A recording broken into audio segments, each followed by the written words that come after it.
So may babaeng nagja-jogging, tapos nakita niyo tong machine of death. Insert your finger here.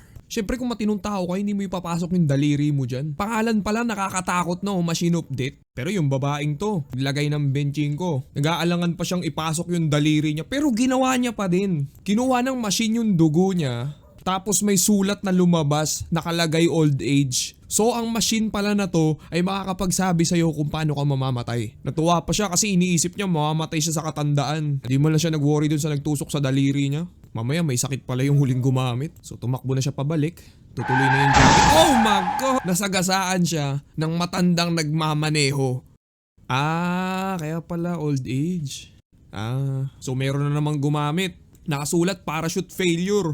Di mapakali si bro sa tennis court. Siyempre iniisip niya hindi na siya magsa-skydiving. Napansin siya ng mga kasama niya. Tapos habang nakikipag-usap, boom! Nabagsakan siya ng nagsa-skydiving. Tapos bumukas yung parachute. Hindi ko to pwede ipakita. Basta imagine nyo na lang yung intro ni Mr. Bean. Ngayon meron namang sumunod.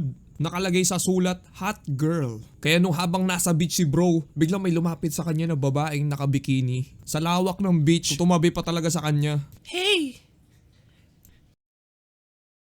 Hey you! Pwede bang lagyan mo ako nito sa likod? Bigat yung dibdib ni bro. Hindi ko alam kung saan yung kaba niya. Sa babae ba o sa machine of death? Inisip niya, worth it ba to? Ito lang yung pinakamatagal kong interaction sa babae buong taon. Tapos may chance ba akong mahawakan siya?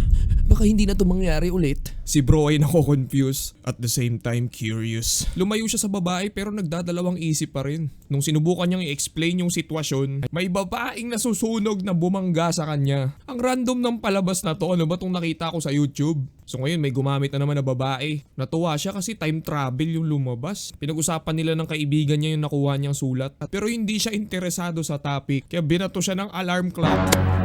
Lagot. Oy, wait, buhay pa.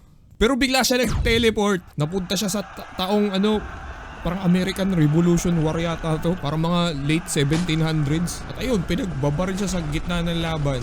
Ano ba yan? Ang weird naman itong palabas. Pero mas lalala pa. May sumubok ulit. Yung lalaking to nakakuha ng sulat na bear. Lahat ng bear related sa buhay niya nilalayuan niya. Yung honey na may bear na lalagyan. Yung gummy bears na inalok ng asawa niya. Inaya pa siyang mag-camping sa gubat. Napaparanoid si bro, kaya naghanda siya ng self-defense. Hindi siya natulog buong gabi. Inantay niya hanggang umaga yung bear. Kaya natuwa siya kasi walang dumating. Kaya nakampante na si bro. Sinulit niya na yung honey bear dun sa opisina. Tapos kinamusta siya ng katrabaho niya. So pare, how was your weekend?